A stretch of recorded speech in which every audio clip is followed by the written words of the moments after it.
ever preview show on it. We've got so much to talk about. And driver moves, not just the London Eprix. Stop and down George, where's he going? Nico Muller, where's he going? Who would you like to see in the seat next season? Come on and have your say about that. And then obviously, who is going to be world champion? That's what we want to know. That's what we want you to come on and have your say. Who do you think is going to be world champion come Sunday evening? Mr. Eprix, feels like ages.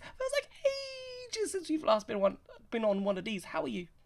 Yeah, I'm back to 100%. I've got all my teeth done now. Oh yes, Was that what the trip to Turkey was for? You know what? Yes. Well, I did it just before I went out to Turkey. But I did watch the intro of the FE bar for after Portland, and I saw that you mentioned that, and thought, of course. God's sake. I did get it done because the other option was middle of August. I didn't want to wait that long. What's it? Okay. Yeah, no, right. it's great to be back. It's the first time I'm actually talking about a race because I was on the last time I was on it was the Fred Bertrand show, but I missed Portland because obviously I was in Turkey, and then Shanghai I was ill. So yeah, it's been since Berlin that I haven't spoken about a race. So it's nice to be back talking about racing. I was going to say, right, for the viewers, and by the way, if the music was a bit loud, I remembered. It's amazing how rusty you get sometimes when you haven't done a show in a while. I forgot to turn the music down, so that's my fault. So if it did blast your ears, sorry, but hopefully you heard me in my intro. But not the end of the world because we're all here now. But for the people at home, right, listening to this, I know it's not Formula E, but I kind of want to get into this topic of situation. So explain, you've chipped your tooth. How does one go about getting to Turkey to fix it and not going to a dentist in their native country and you just go to Turkey? Like, talk me through, what's that situation like? I don't know. So how did you do it? How did I chip my tooth? No, how did you chip your tooth? You said you went to Turkey and you fixed it in Turkey. No, I didn't get it fixed in Turkey. Oh, I thought you did. I thought you said you did. No, to be fair, that was a joke that was going round, especially at work, that I was going to Turkey to get my teeth done. The thing is, I know that my dear friend from the nightclub in Turin, Rylan, is also a ginger. At heart, before he dyed his hair. I thought you meant Rylan in England, Rylan. Big brother Rylan. Yeah, Rylan Clark. Wow. He's ginger. I didn't know that. He's dyed his hair. I'm disappointed. You should keep it. Yeah. No. And so the joke was that I was going to go out to Turkey and come back looking like Rylan. I didn't do that. I mean, that if you do go onto my Instagram, there is a pic. If you go onto the Eurovision 2022 one, if you scroll across, there's a picture of me and Rylan. I look like the sweatiest mess. Next to Rylan, who looks pristine as always. So yeah. Perfect. But yeah. Yeah, so we did have a packed show for you tonight, and we were hoping to get a few more people on. That's why we didn't say in Discord who we got, because there was lots of conversations, and obviously today is the day before, and we got me and Pico, we got lots of friends in Formula E and Formula E itself, right? So we were messaging people, but obviously for those to come on, so obviously we messaged Saunders. Yeah, weirdly, not a lot of people are around the night before. Yeah. Which makes sense, right? Which was the risk that we took from doing the show today. But we wanted to do the show today because we thought, even if the stream numbers aren't 100% high, we thought, people would watch this on the Friday. It'd be a good show that might come up on leading up to the weekend, and people might come and tune in at some point. So that's why we wanted to do it as close to the race as possible. So we did message Saunders, we messaged Tom Brooks. Also we weren't available for that. Yeah, and we weren't available. I wasn't available last couple of days, and Jack wasn't available on Monday. Yeah. Unless we did this last week. I play football on Mondays, and normally when we do this, I don't go to football, and I was like, I should go to football because I'm not going to football next week, because obviously on Monday we'll be reviewing and talking about who on earth was world champion. So we do have Saunders, by the way. So Saunders is on the show. He'll be coming up in a couple of minutes' time. I spoke to him last night. He was going to come on live. He was very much looking forward to it, but then calendar change. Very similar with Tom Brooks. Again, was happy to come on, but then things changed, couldn't do it, was a bit too busy, and unfortunately couldn't schedule a so there was lots of people we were trying to get on. We're trying to get on a good friend of ours, Katie Fairman, who does some of the race debrief shows on YouTube, and you might see her on the social content. She would like to come on, and so forth. So hopefully though, but they're all very excited about the FE bar, which is brilliant. Right, the fact that they're excited about the FE bar, they want to come on the FE bar, and it means that we'll hopefully get some shows in the off season. Right, hopefully get some shows in the off season for you lot, so we can keep talking about Formula E and so forth. Because as I spoke to Saunders yesterday, I was like, it's a lengthy off season, so we don't want to not do an FE bar come to Monday and then not do one till nearly testing in November. I will say it is a little bit shorter than normal. Yeah. Admittedly, it's like you saw the interview. The gap between London and pre-season testing is actually 2 weeks longer, but the gap between London and the first round of the season in Sao Paulo is about a month shorter. Correct. But then there's still that 5-week gap between Sao Paulo and the second race, which is a bit of a shame. Yeah, but Christmas has to happen. Yeah, Christmas has to happen. But then, a longer season. But we want to take your calls, right? So we want to take your calls on who you think will be world champion and who you think might take the seats. Where you think Muller might go. Lots of rumours about Andretti and what does that mean for Norman Nato? I feel for Norman Nato, he was on the cover of our magazine, and I called him the journeyman, and I really wanted to get into his story, and it was quite. I suppose we'll talk about Nato now before we go to speak to Saunders and hear what Saunders had to say. Just briefly, because I feel for Nato. I don't think he's done a lot wrong this season. And yes, there are other good drivers, but I didn't think he did a lot wrong at Nissan. And he's found himself out of seat. He could find himself backing a seat for next season, potentially do a swap deal with Muller and Apt Cooper, potentially with Lola, obviously, too. But it's just, for Norman, it's potentially 5 years, 5 teams. And that's a bit undeserved, I feel. But at least he's still in the series. That's got to say something. Yeah, I mean, like Norman's a class driver. I mean, like we've seen, he's a race winner first and foremost, and then obviously he dragged that Nissan to places that it shouldn't have been at the end of last season, which was fantastic by getting that podium in Rome. But yeah, it's the thing is that he always shows up. It's always a little bit too little, too late when he won that race for Venturi. It was the final round of the season in season 7. Yep. When he got the podium in Rome last year, it was the penultimate weekend of the year. When he got a podium for Andretti, that was in Shanghai, which for me, I think should have been early enough for. I genuinely thought Norman had found a nice little place at Andretti, and I was hoping that he would have gone on to do. Great things. But like the Andretti car, right? If you go back to Berlin, he hasn't been too far. Like he hasn't been too far off Jake at all. I mean, that's true. Jake hasn't had the most stellar of seasons compared to the last few years. But yeah, I mean, Norman's been there or thereabout. I don't know where Andretti are in the constructors, because I'll be honest, it's been a while. I was on holiday during the last races, so I didn't really look at the standings after. Yeah, well, I've got the standings. We can have a quick look at the standings going into the weekend when we kind of have a look at the championship. We might do that in 2 seconds. I might bring them back up, but it's only the drivers rather than the teams. But like, if you look at the Berlin, I remember in Berlin and that weekend when Andretti were amazing and they were really quick, and he gets to the final, right? And he's shown that he's quick, and when the car's good, he's shown that he can be good with it. It's just harsh. Just harsh. But the Formula E journeyman looks like he will continue. So if we get those championship standings up, we might as well go to them now, and then we'll hear what Saunders had to say. If when it loads up, there we go. So Nick Cassidy is leading the way with 167 points, 12 points clear of Pascal Wehrlein and Mitch Evans. The championship probably will be between them. And Tony Fitzcosta in 4th with 134. Where would he be with the Mazzano win? And if he had a better start to the season? Then you have Oliver Ronan in 5th. still in championship contention despite missing Portland, but not really in championship contention. And then Jake Dennis not in it really at all, nor John Eric Verne. I know that all these top 7 are mathematically can win the championship, but really and truly, Jake Dennis and John Eric Verne have zero chance.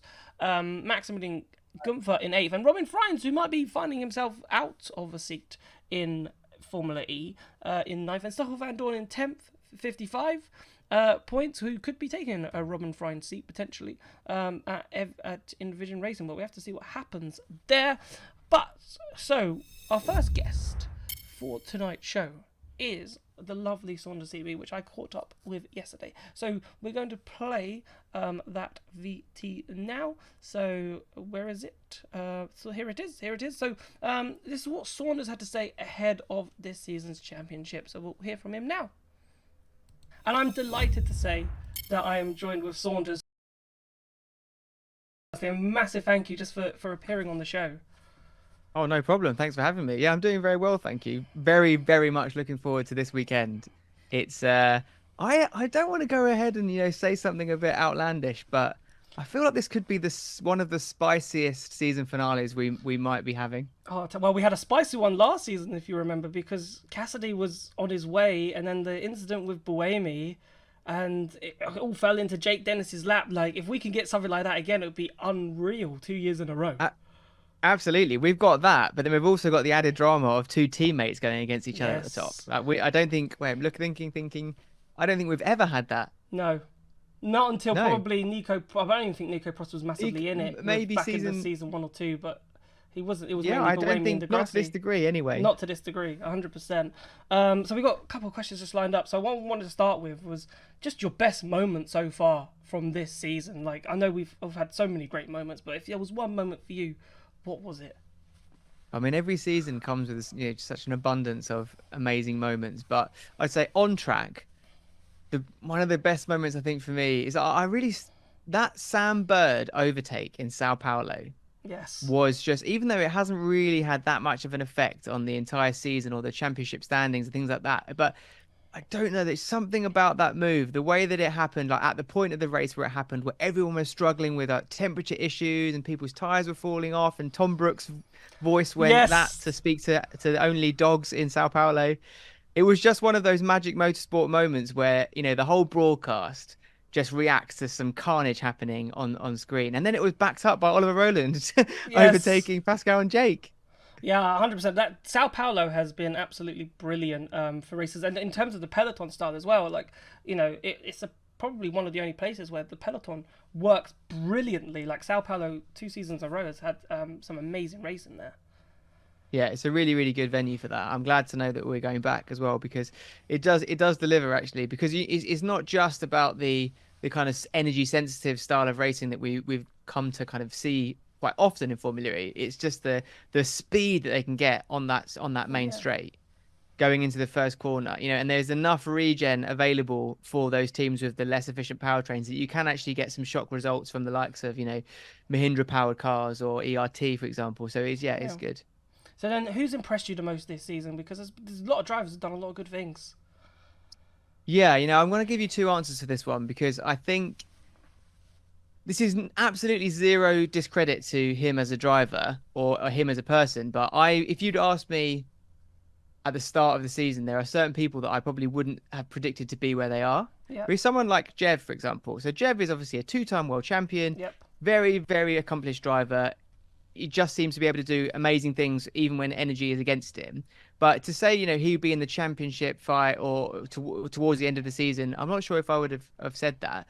But the one person I'm going to say that really has impressed me, and this is mainly down to his mental resilience and his character, is Antonio Felix da Costa. Yeah. Because, not to talk too much about Brazil, but back in Brazil, in Sao Paulo, he was a shell of a human being. Yeah. Things were really not going his way. He felt like the team had completely turned against him. He wasn't able to bounce back from bad results by racing in the other championship that he loves racing in WEC. So it was all kind of, everything felt against him. And I had a couple of one-on-one conversations with him, and he was like, this feels like the worst time. Yeah. And then just to see, now we're speaking going into the doubleheader in London, and the guy has won 4 of the last 5 races. Yeah.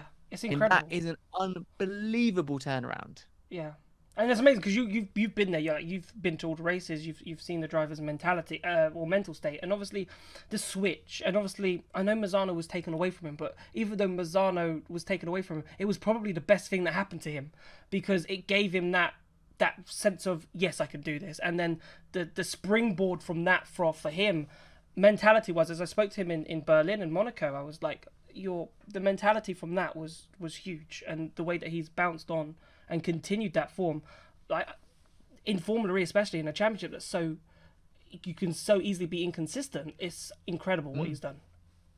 Yeah, I mean, just look at what could have been, and that's the kind of that is in the back of his mind, I think, based on what he said in Portland. That if things had gone his way earlier in the season, this could be a proper championship fight Yeah. where he's up there in the top three or better. Whereas I think what's happened is he doesn't want to claim that Mazzano has allowed him to Yeah. unlock that performance, because then you're suggesting that you need the bad times to have the good times, which is Yeah. obviously not a healthy place to be. But he is a driver that has known his fair share of adversity over the years. He's. I remember when he won the championship. I've got the benefit of having worked in Formula E since really end of season 3, properly start of season 4. So I spent a lot of time with these drivers, and some of them I'm fairly friendly with socially as well. Yeah. Out off the racetrack. So you kind of get attached to people, and you want them to see them do course. well. And Antonio, is such a great guy. When he won his championship, everyone was so happy about it because we know he really deserved it as a person. And he'd been right down there, like P nowhere for that Andretti team back in the day, where it just nowhere near the Andretti highs that we see today. But he struggled, and then he got there, and he remembered everybody that was with him in the moments when he was nowhere.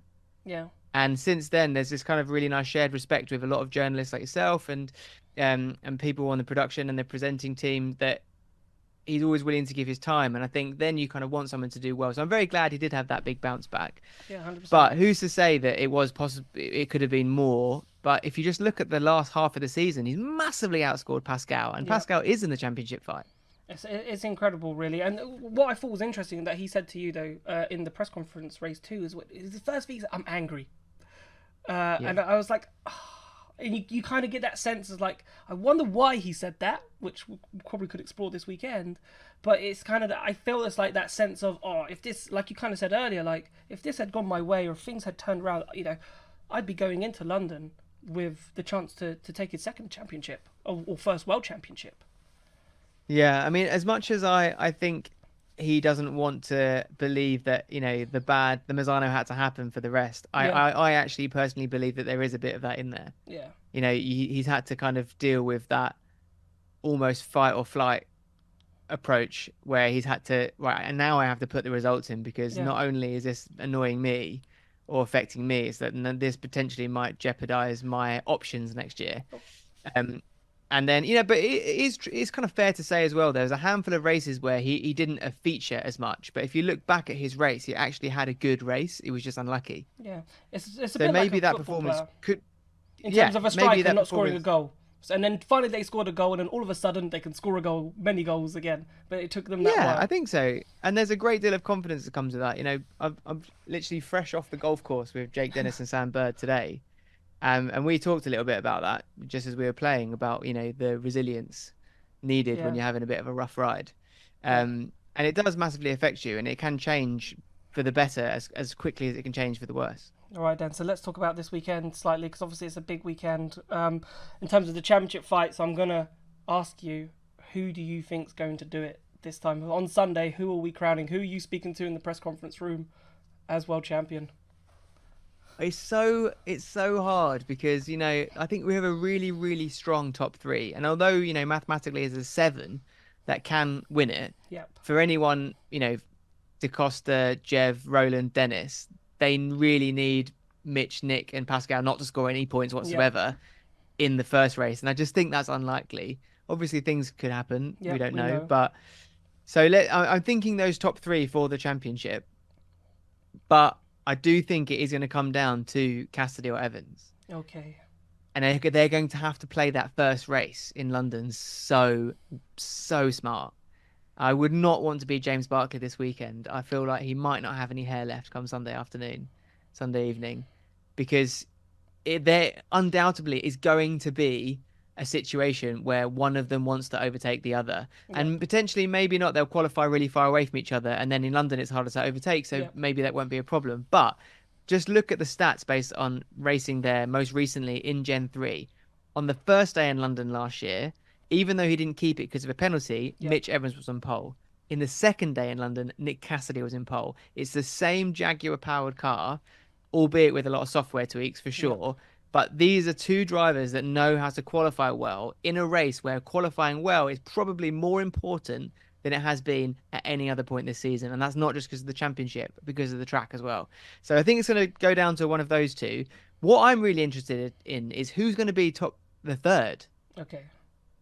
Who might creep into second, or who might creep into third. I wonder whether it will be Pascal, or potentially whether we might see his teammate overtake him kind of towards the end, and maybe Da Costa finishes third. Yeah, which would be interesting. Like, it'd be. I think Verline, for me, I think these types of tracks suit him. I don't think the Peloton style of racing kind of suits him. I don't like. He's not a Nick Cassidy. Nick Cassidy likes to get his elbows out, it feels like, and is okay at climbing those positions. Verline, just from the outside, just seems to struggle when you want him to climb the positions. I was listening to his team radio, and he was in Portland, and he wanted Costa to kind of slow down, but then the team was telling him to catch up and make sure you're staying with him, and it was all very frantic on the radio. And I just think maybe for Verline, these types of tracks where qualifying is important, and he's shown in places like Diriyah where qualifying is important, that he can do well on those tracks. So I think for Verline, if he has a chance at the championship this weekend, qualifying for him is crucial. So I think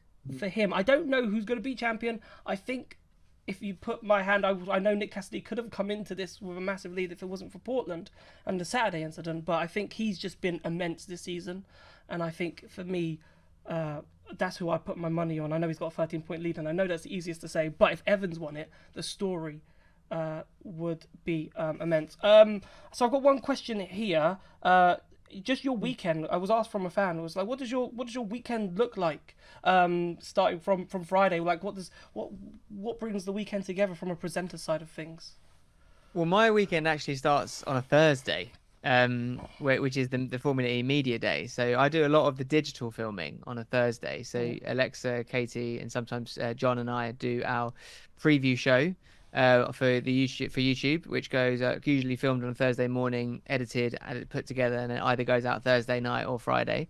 So that starts then, amongst some other kind of other social and digital filming on a Thursday. Sometimes as well on the broadcast side of things, we do a lot of our VTs and our openers on a Thursday, ready for the race show and the qualifying show on the weekend. So that's what Thursday looks like. And then on Friday, it starts with a track walk. That's something I've done every race I've ever been to since season 4. I've always done the track walk. So, that's a bit of content there. But also I use it as an opportunity to talk to drivers and kind of get a bit of information ahead of the weekend, talk to different team members about characteristics of the track, or just kind of get a sense of where they might be in their kind of mood. Just for 2 parts, one for filming with them in the week and knowing what sort of mood they might be, whether they're particularly uptight, and don't push them too hard because they're just going to not want to talk to you.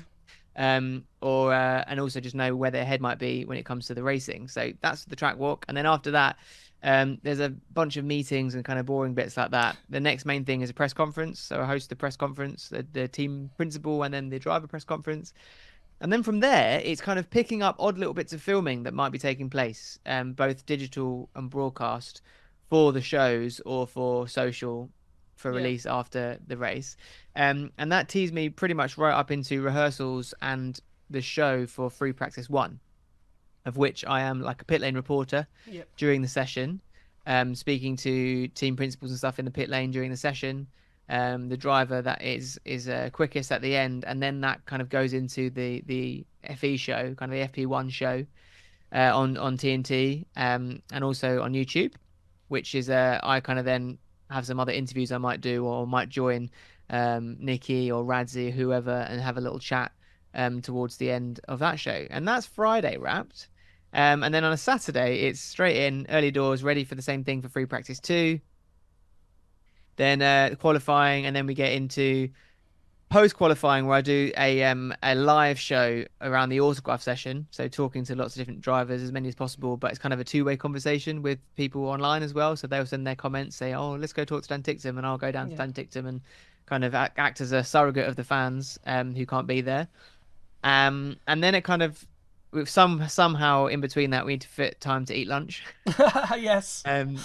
So then there's a lot of meetings as well about, we're going to a production meeting where we talk about, okay, what's happening on the grid? Who are we going to talk to? What are the main storylines we want to get out? What celebrities might there be that we want to try and feature? What are the main topics? That kind of thing. Where's everyone going to be, logistically on the grid as a presenter point of view? A couple of bits there on the grid for TV. And then the race starts and I'm in my position in the pit lane ready to give kind of some strategy insights, kind of the Ted Kravitz role for Formula E, I'd say, the closest thing to it at least during the race. And then that takes us into all the post-race interviews with I basically try and get as many of the people that weren't on the podium.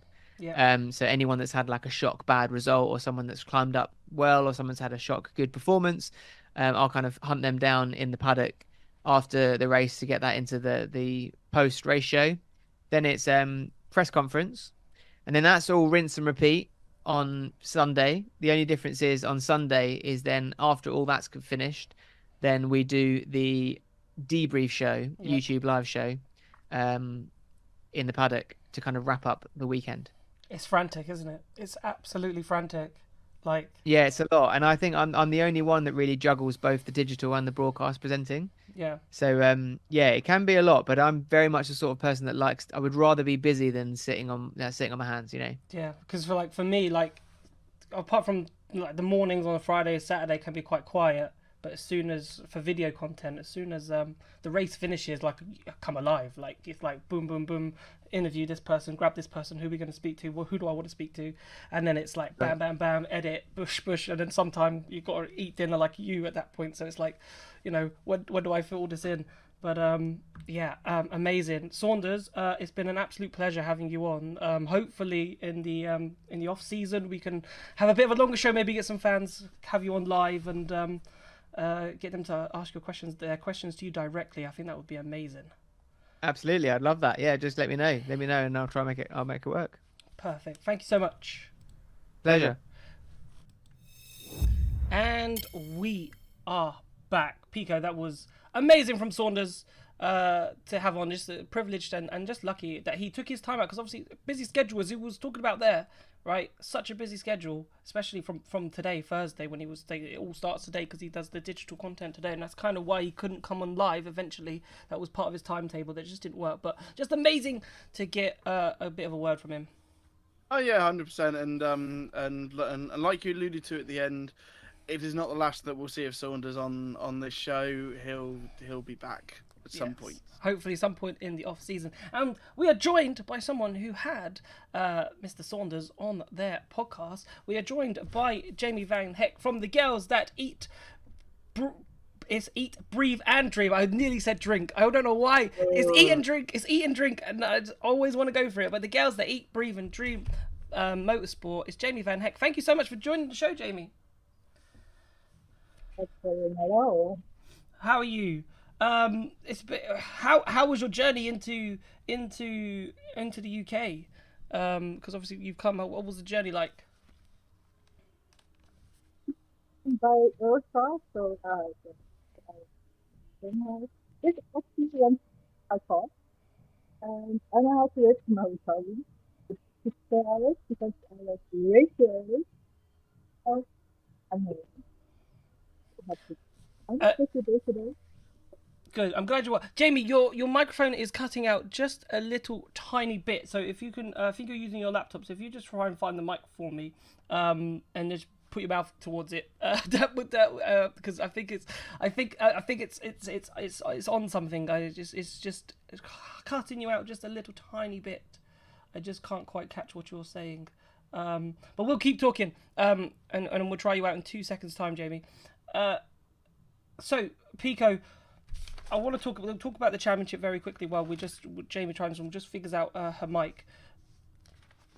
Who do you think is going to do it this weekend? Because I talked there in the interview with Saunders about Pascal Wehrlein and Nick Cassidy, and just how I thought Pascal Wehrlein, it could be his track. He's really quick on the Diri track, so this could be a track where he shines. I don't think he shines very well in the peloton style races. I think he shines really well in these types of races. The thing is, I don't think Pascal's ever done amazingly well around London. Perfect time to start, maybe. And the thing is, I think with what we've seen like the last few years, is because Pascal Wehrlein, like the last few seasons, has been a championship contender until the last couple races, and then it's sort of gone, and everything's sort of fallen apart. So I do low-key agree with the point that Saunders made that it could be Da Costa that jumps Wehrlein, which would be a massive tick in Porsche's box as well, because obviously Porsche told Da Costa that he couldn't do WEC this year because he had to focus on Formula E because his Formula E performances weren't good enough last year.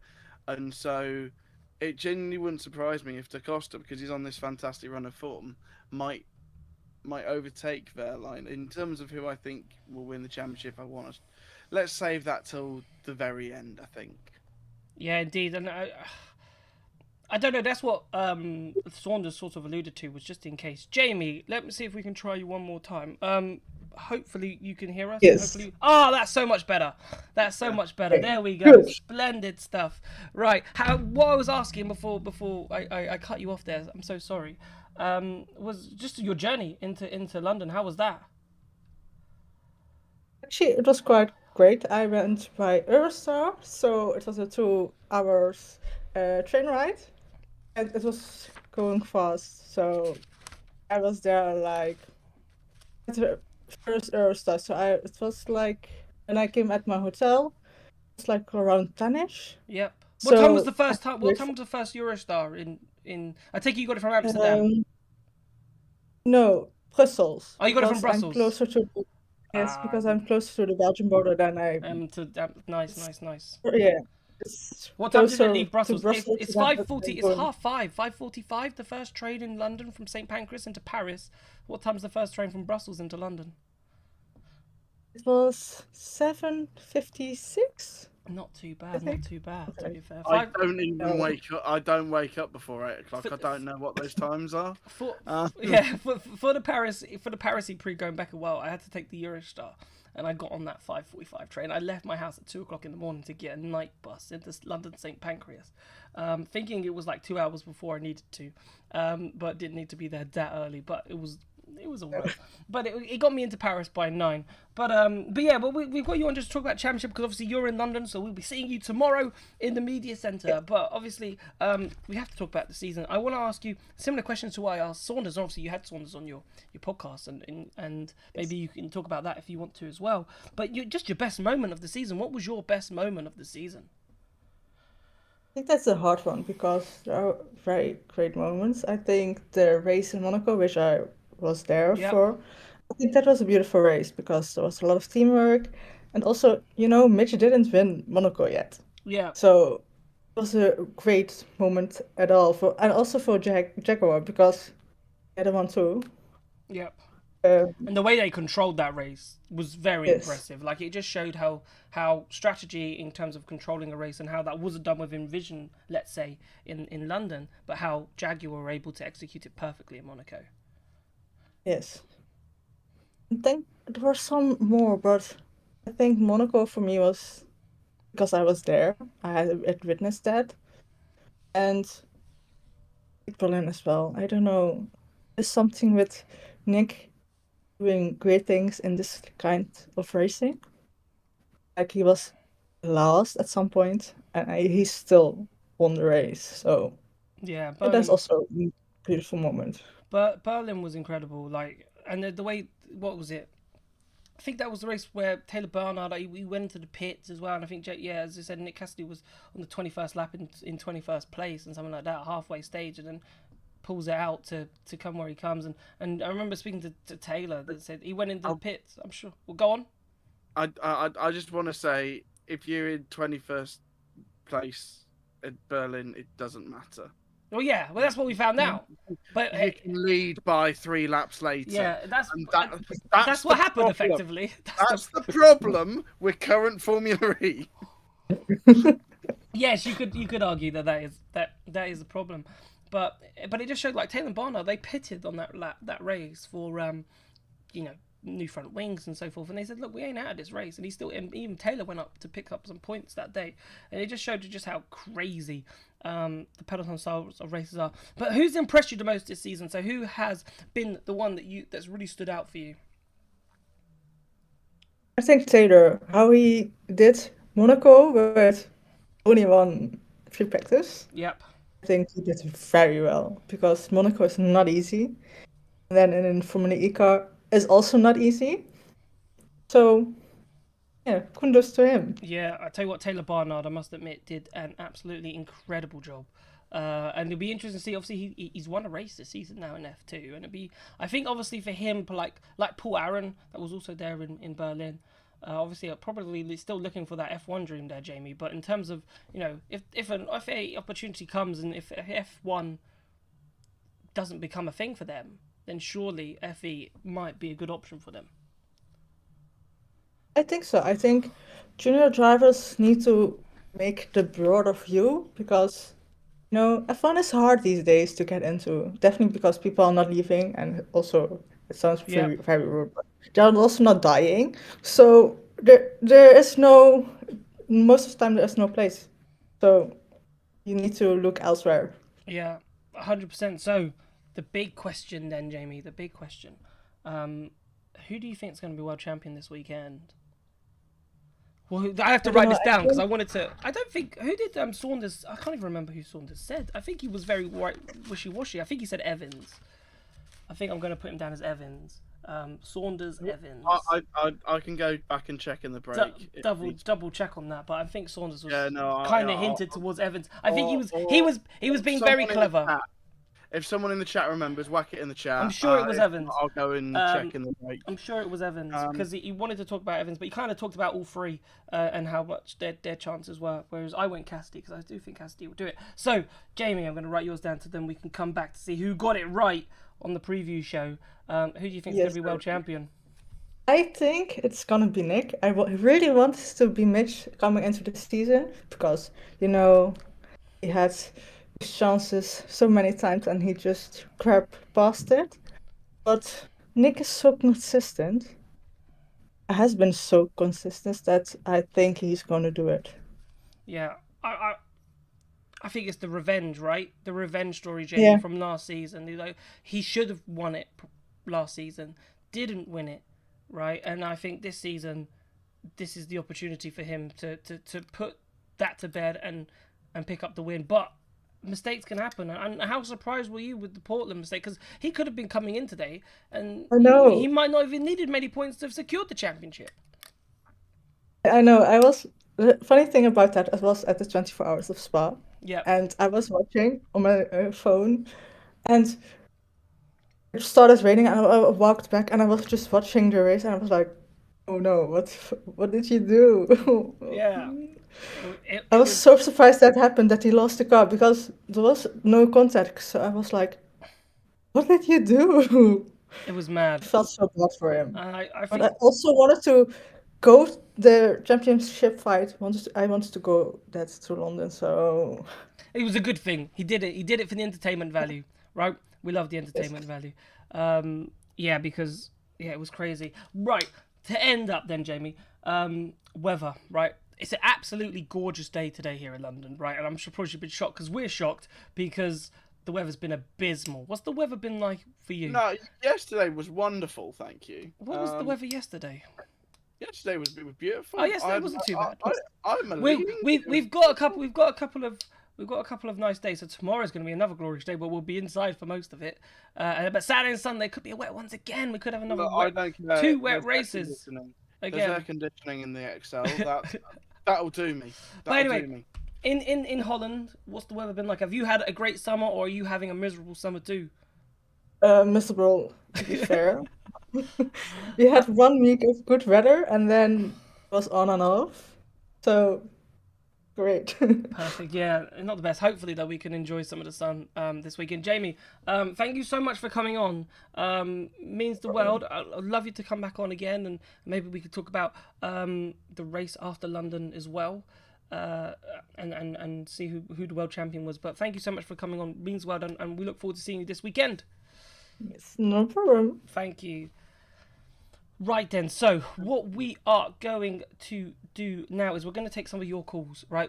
We could have Joshua Birch coming in from the obviously JB Motorsports channel, but he's not in the waiting room yet. But I did say about 8:45 ish, but he might be popping on a little bit later. So let's get some of your calls in because some of you've been sitting so patiently. And the person I'm going to pull in because I can't wait to speak to this person. I always can't wait to speak to this person. It's Super Saz. Super Saz. You're on the FE bar. Hello. How are you? And it's the first time I've actually chosen you to be one of the first callers, and I think it's about time. I think it's about time. So too. I think it's have about noticed that you're just like leaving me to last. Will say first caller, but I think it's the latest ever first caller. It's we've the had. latest ever first caller we've had. It's been a bit of a hectic, busy show, this one. We did try and get a couple of people to come on and be guests, but we hope you're enjoying it. Saz, firstly, I believe you are in London, or you're travelling to London, or you might be in London soon.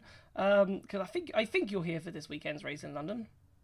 I'm here for the Sunday race. I'm flying in on Saturday, and I will be there on Sunday. Perfect. So there could be championship decider day. Who knows? I'm sure you want it to be. I do want it. Yeah.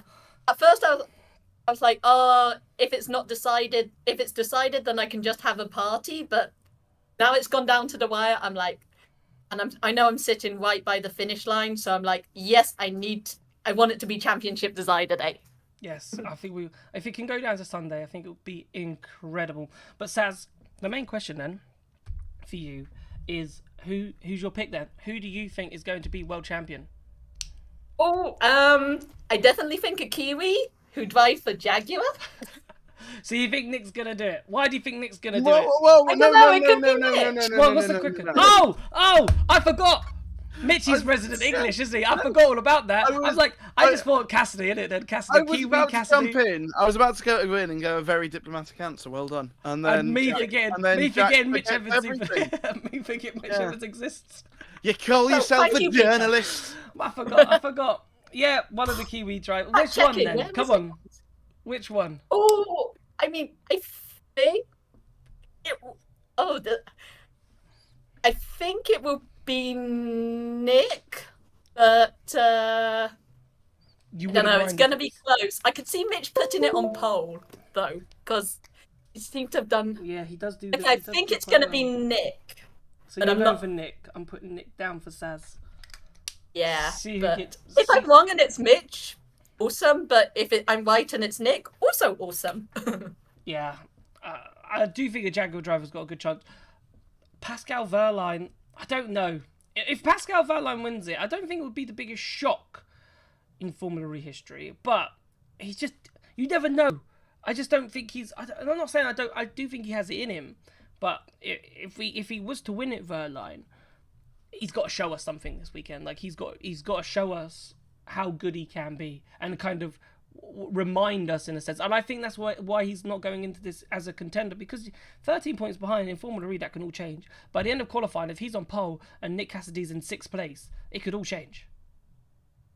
Yeah, like I agree with you. Like we know Pascal and he can like pull it out the bag like he did in Mexico and places, but I mean, okay, he kind of in the last few races been overshadowed by Antonio Felix da Costa, but he's not really. Again, Formula E is all about the consistency, and he seems to have lost it as the season's gone on. I mean, I know he's had some incidents and damage and stuff, but that's just Formula E. That happens to all the drivers. So yeah, I don't. Yeah, like you're right. He could pull it out the bag and show us something special, but he's gonna have to do that because I think, you know, Nick, the Jaguars aren't gonna let it go easy, especially after Portland. They're gonna be on it. Yeah, 100%. And you know, last year they both did They both did really well at this circuit as well. Indeed. So last thing, Saz. Best moment of the season so far. What was your favourite moment? I think the Sao Paulo race. Can I have a race as my favourite moment? Yep. That was Sam Saunders. Saunders. Well, he copied me, obviously. Obviously, got the tip from you first. Yeah, he was like messaging me before, like, what do I say? And I'm like, oh, it was definitely Brazil, mate. No, brilliant. Yes, Sao Paulo was great. Obviously, the bird win, and as Saunders said, Tom Brooks's voice completely going. Yeah, and I also like Max. As a Max fan, I loved his comeback drive as well. Yeah. Oh yeah, I want to point out Tom Brooks' voice going about a week after he was on our show as well. So yeah, pretty. Yeah, cool. His voice. I love that because that was fun. That was fun. It was so fun. I love it when commentators forget they're commentating and just become fans because we were all screaming at that moment. It's better that way.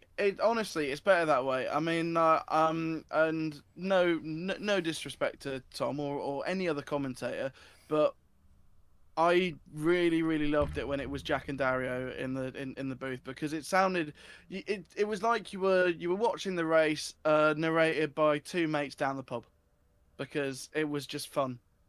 And I think they just got on really well, and that's no disrespect to Tom. Tom does a fantastic job, but it is always better when you have that like rapport in the box, and it's always as long as there's banter flowing, it's enjoyable more to watch. Yeah, definitely the banter is, and one thing that's annoyed me about the commentary this season, they've been speculating so much on like driver moves and silly season, but not with any more information than you get from reading any Formula E news website. So it's like that's sort of been a bit. I'll be honest. I think all the information just comes from Sam Smith. Sam's like, we'll throw that one out today. They're literally picking names out of a hat, It's like, oh, and this driver's talking to 4 teams, and I'm like, and this driver's talking to 5 teams. I'm like, there's only 11 teams to choose from. Yeah, 100%. Saz, thank you so much for coming. I love having you on, and I'm really looking forward to trying. I'll try and see if we can bump into each other on Sunday. Be pleasure to try and meet you. More on that a little bit later. More on that. Awesome. I am excited to meet you. I have friendship bracelets for you guys. Amazing. We can't wait. Right. Thanks, Saz. We're gonna go and grab somebody else in. We did have Blake in, but Blake's disappeared. So if Blake, if you want to come back, feel free to come back. We're gonna bring Adam on. Adam from America. Adam, you're on the FE bar. Oh, what have I done? No. I messed up. That was me. Don't worry, it's still fine. All good. I know what you've done. You can fix it in a minute. It's not the end of the world. Adam, you're on the FE bar. How are you? Can you hear us? Are you there? Because I know you've been waiting in the waiting room for a long time. But if you're not there, then we can come back to you. And it doesn't look like Adam is here at the moment. So what we can do is we will drop Adam back into the waiting room. You do it. I'm not going to touch anything now. We will put Nikki into the waiting room. Nikki, how are you? I'm fine, thank you, fellas. How are you? We are very well, thank you very much. Just finishing getting ready to go travel tomorrow because I'm going to London, obviously, for the weekend. London, I'm looking forward to it. Are you doing anything nice this weekend in London? We are travelling down with some friends tomorrow. We're going to see if we can catch any of the cars in free practice outside the Excel, and then we're going to go to Pizza Express. Oh, lovely! Is there something on? They've got free practice. Yeah, the Formula Room. Is it?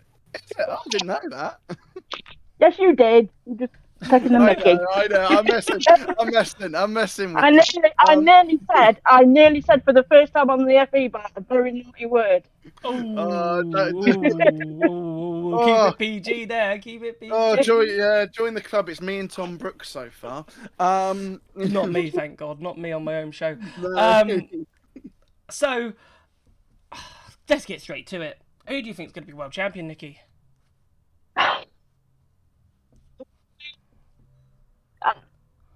Every Jaguar. Well, Nikki, you're cutting out there a little bit. Uh, but I've got a weird feeling. there we go. We got you back. We got you back. Okay, continue. I've got a very weird feeling that it may not all go Jaguar's way. Okay, what do you think might happen? Because I've got a weird feeling. Are they going to let the Mitch and Nick race, or are they going to have team orders? Ah, so you think the team orders a bit like the Envision situation we had last year, where the team orders kind of Yes. got in the way? Yes. Okay. I hope not. I hope not, because I want them to race freely and it be that like a whoever wins sort of race. But I've just got this weird feeling that it's going to be like last year. Yeah, I think James is sensible enough to say to both of them, right, don't do anything too stupid, and I think that's where sort of the and no disrespect to Sylvan and the Vision team, but that's where it sort of broke down last year. Whereas because Nick and Seb came together, and that ruined any chance for Nick to win the championship, and it just wasn't communicated that Seb goes through, takes the lead, takes the attack mode, and then Nick goes, because the thing is they were running 1-2 for that period of that race. I think James is more sort of like diplomatic and will sit them down and go, right, don't do anything stupid, right? But and whoever is in the lead, unless someone is mathematically out, or we go into Sunday and like if we go into Sunday and Mitch is 20+ points behind Cass or vice versa. I'm not sure if that's possible. I'm trying to work it out in my head. But yeah, then James might go to one of them and go, look, please just play the second fiddle, just so they can wrap up all 3 championships this weekend. Because they've also got to try and beat Porsche and the manufacturers, not just the constructors as well. Yeah. Yeah, no, it'll be interesting. I think Saturday's race is going to be all to play for. It's whether or not what they do for Sunday.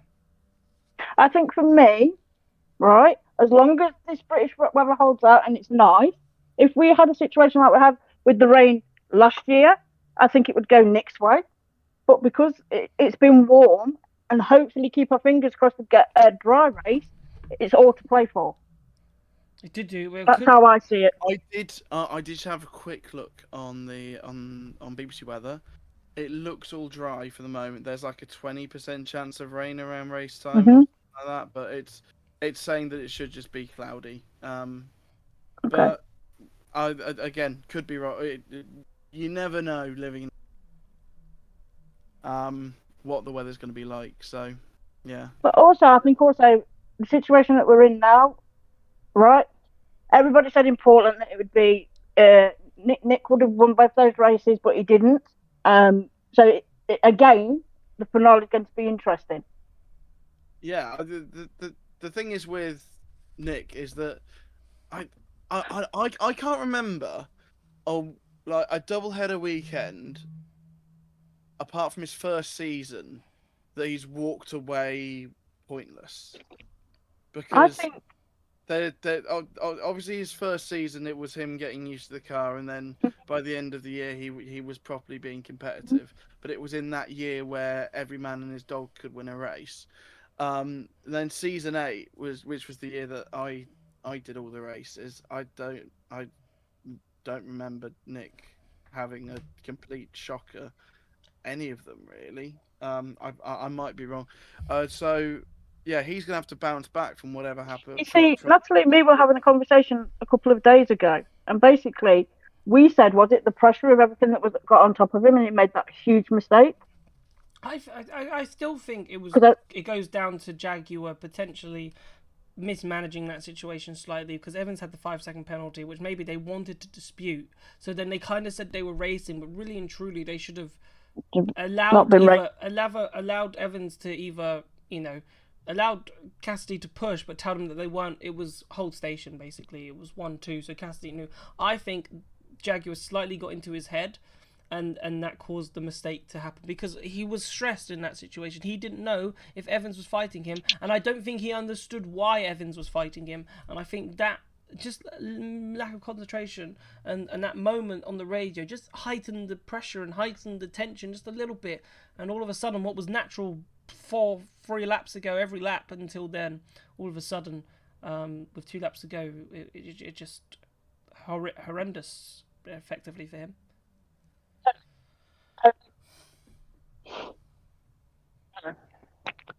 Perfect. Well, Nikki, we're going to let you go. Is there anything else that you would like to say before we do let you go? Can I just say, right, my 2 moments of the season, Yep. please. Obviously, San Paulo for obvious reasons, but I also want to say that my favourite moment was when Cassidy was in 21st in Berlin and got the shocking win. Was it Berlin? Yes. Yeah. Because nobody's mentioned that one, and that was quite a stunning achievement in my opinion. Yeah, definitely. Yeah, it was an amazing moment. I must admit, Berlin was crazy. But you didn't like Berlin, because you thought that's too much. Oh. No, not you, Nikki. It was because he was just moaning about it. That was all that was wrong with Formula 3 a second ago. I was a little bit hungover as well. Oh yes, Eurovision. It was a great weekend. Yeah. Great weekend for that. Nikki, thank you so much for coming on. We are going to take a little break because Nick at 9 is Nick at 9. But if you're on the Nick Struggles account, he's struggling. Nick at 9 struggling. Do we know why? I know the struggle. Can we tell why? He's in his hotel room at this bizarre moment, and he's struggling to connect to the internet to join the show. So we're gonna. Hello. So if Nick's on, if we're gonna try and get Nick on, for a bit of a Nick and 9 to kind of go through all the latest news. Hopefully we can get him on. So me and Pico are going to take a 5-minute break. And hopefully we'll have Nick on the other side. So we'll talk to you soon.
And we are back.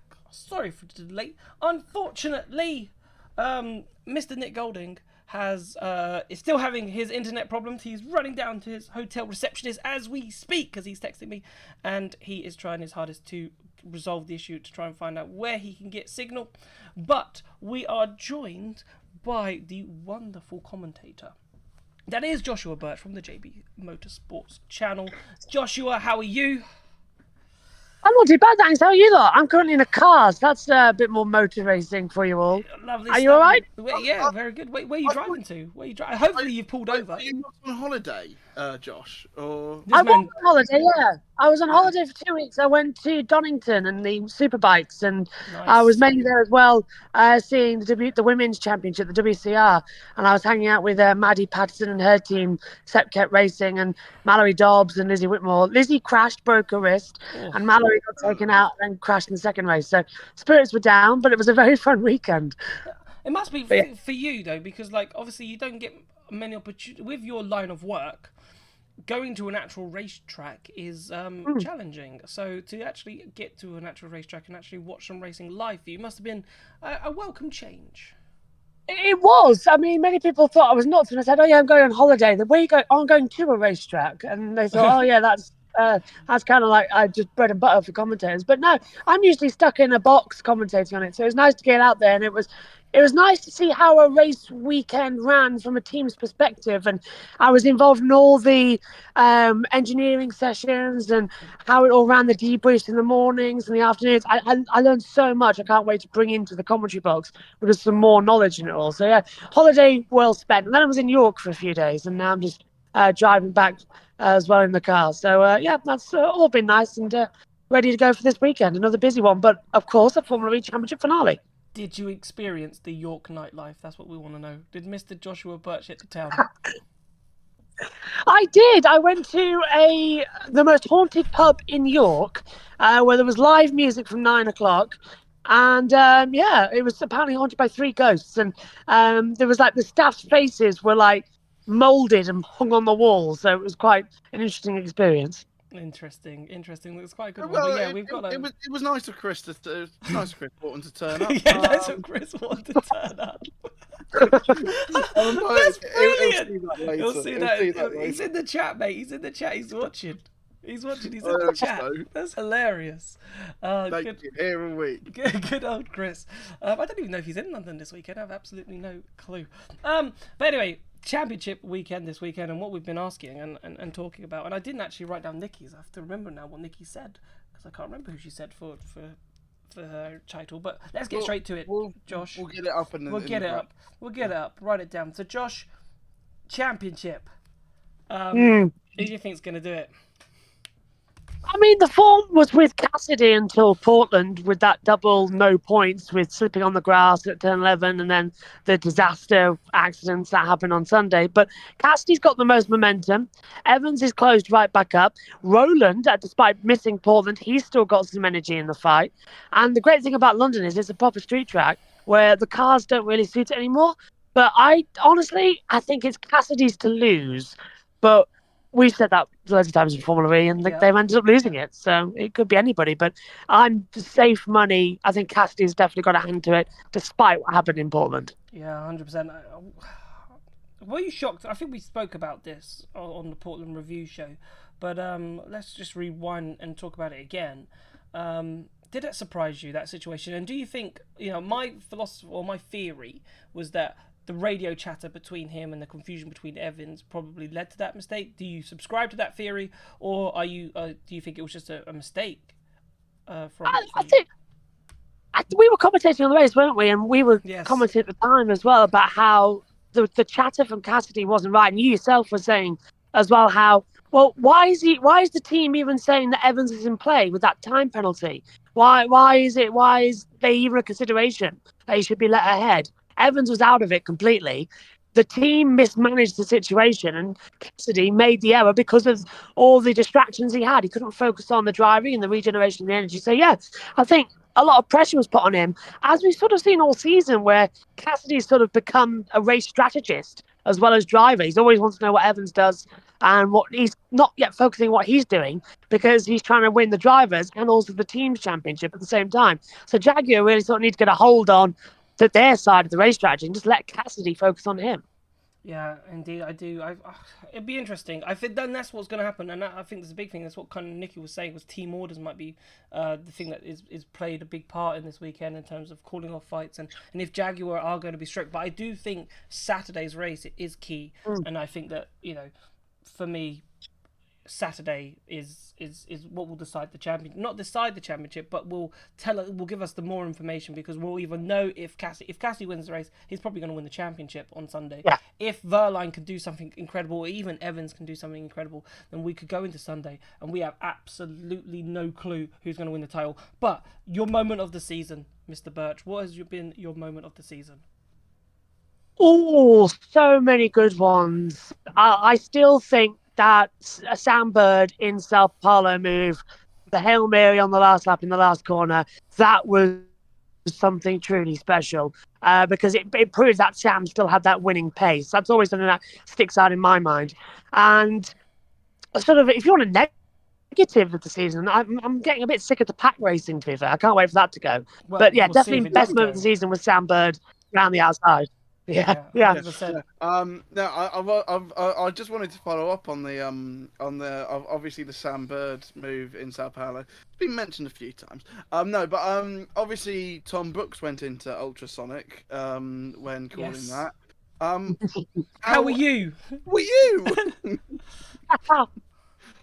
I was screaming as well when it just sort of goes just the same move. I couldn't believe what we're seeing. I think it was me, Ed, and Adam in the commentary box on that one as well, and we were all going like, "What's going on?" And I was focusing on Sam Bird winning the race and getting that move done. And I think Ed noticed that there was changes further back as well. So it was like it was crash bang wallop, and when they crossed the line, I think we had the top 5 all change positions. Yeah. So it was quite an entertaining end. But yeah, I went very ultrasonic, and I think I actually damaged my voice if memory serves. So.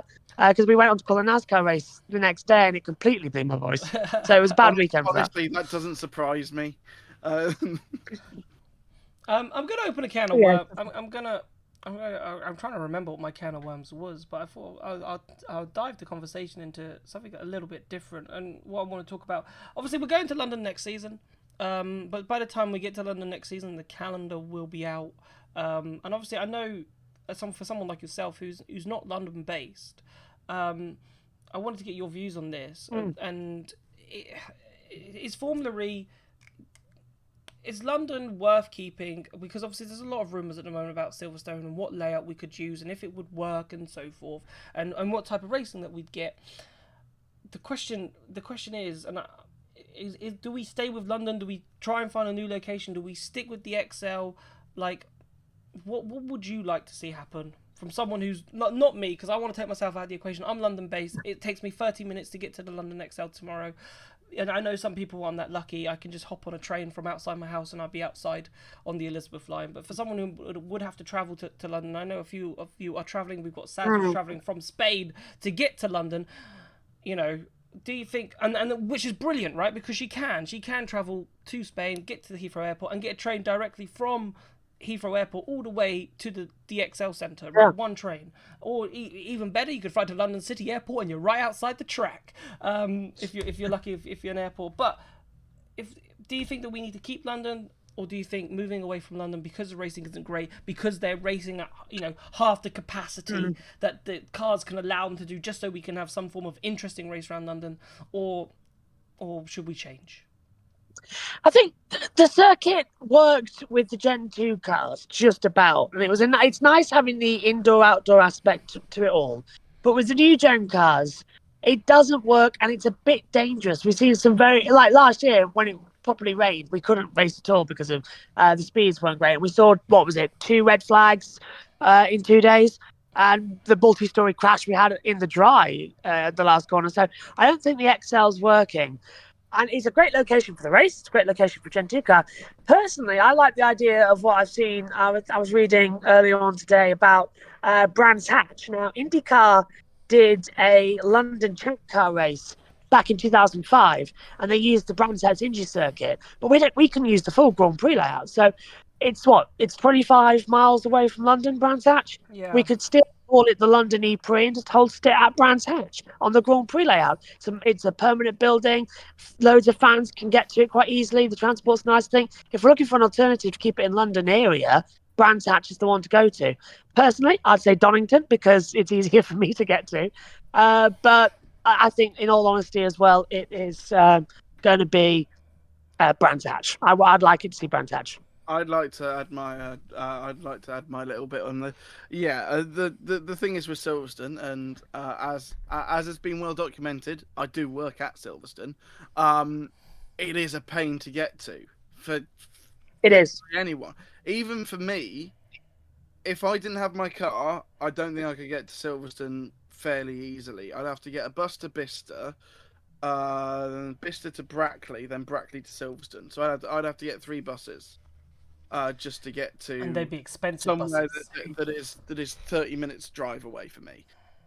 So I'm not overly sold on Formula E coming to Silverstone. Yep. I do think Brands Hatch is a solid idea because it's quite close to London. Again, the transport links are okay, but because it's quite close to London, so you get to London. I still think you need to drive to Brands Hatch. I don't know what train you can get. Then you get on about 2 buses, and then you're there. But 2 buses to Brands Hatch, that's a long way. They are long bus rides. But yeah, the thing is, I think Formula E needs to stay in London, but there isn't anywhere in London for us really to utilise. I think the one area is Stratford. I think Stratford is the area that we could utilise. Stratford possibly. I think around the Olympic Park would around be the Olympic Park. But I think and use the stadium if you can. Would be a little bit of a pain, but I'd like to see them try. Is if they could close off RAF Norfolk. Oh my god! Okay, this is like 5 minutes from my house. Yeah. I reckon that could work quite well. But RAF again, Norfolk. it's closing. Sorry, I'm back now. Well, yeah, but sorry, not many. Yeah, it's okay. We were just Pico mentioned RAF Norfolk, which is for those of you who don't know where Norfolk is. Norfolk's in West London, in the borough of Ealing. So a good transport links, not far. It's proper West London. But has transport links. Obviously, from the airport, a bit tricky because you'd have to get an Elizabeth Line train to Ealing Broadway, and then you'd have to go to Acton to then swap to the line to get to Norfolk, but then the Norfolk station isn't really close to RAF Norfolk, but there are buses, or even South Ruislip station on the central line, so you'd be using the central line. So there would be and then it'd be a bus. South Ruislip is probably the best tube station to get to. If anyone's getting lost this weekend, call Jack Jordan Maynard. His number is 078. No, I'm joking. Cheers. But what's interesting though is that chat. But a great idea. But it's just I just couldn't even think that you said something, and it's like not far from where I live, and somewhere that I used to work not far from. I used to work in Ruislip back in the day when I was younger, at Waitrose, and I had to drive past. Well, it was in Ruislip, and I had to drive past RAF Norfolk pretty much every week every time I worked. But there's some great people in chat, and I wanted to bring chat into this conversation. You've got Will F1 Gaming says London definitely needs keeping, in my honest opinion. Don't want F1 to race the Silverstone, I've got to be honest. And he continues to say, I keep the racing at Excel overall. It provides really good racing and it's unique. And I think this was the comment Sam Smith said about Monaco for F1 is a unique. It's different. And fans just accept that it's different. Whereas, in terms of London for us, that could be, just accept that it's unique. It's a bit different. It's not the same, but we're racing in London, and the fact that we're racing in London is enough to keep it on the calendar. It's a bit like Tokyo, and I kind of said it to Jeff Dodds, right, about Tokyo. So that track won't last forever, and they're like, well, there's scope to change it. But to say you're racing in Tokyo, you want to keep that as much as possible, and I think Tokyo and London fall into those same routines. I've got Ola E America also says, I love the XL so much. It's track so unique. And same issues with switching to Portland for Miami. The ads, so many expenses, impossible to cover. So in terms of, Yeah. you have to fly to Miami, then because it's 45 minutes from the track, and then you've got to get from Miami to the track, whether you hire a car, whether you train it, public transport it. There's other expenses as well, and then getting to and from the track might be a bit tricky. Which is interesting in itself. So it's a great conversation to have, and chat. I'd love you to have your say if anyone wants to have your say on London, because that's kind of what we're going into. Go on, Pico. Yeah, no. The other option I was going to say was there are other cities, which is like Birmingham, potentially something in something NEC, or Manchester, around near like the Co-op Live Arena, something like that. Something. As long as there's a UK race, I think we're fine. Obviously, priority is London. I'd put then other cities above places like Silverstone. Yes. So, what cities would you put in front of Silverstone? Birmingham and Manchester. Okay. I'd throw in as well Blackpool. That could be quite an exhibition race. Ooh. Around the Blackpool Tower. Yeah. I'll say Blackpool then. Fair enough. Right, Josh, we are going to let you go because we've got our next guest coming up. So then hopefully we can thank you for so much and stopping in your car as well and and talking to us, and we'll let you get home safely, and we'll hopefully speak over the weekend and maybe see you on Monday too. Absolutely, I'll be here on Monday as well. Have a great weekend. Not jealous at all. But yeah, I'll enjoy the finale of season 10 as well, and enjoy London, you two. See you later. Thank you very much. See you later.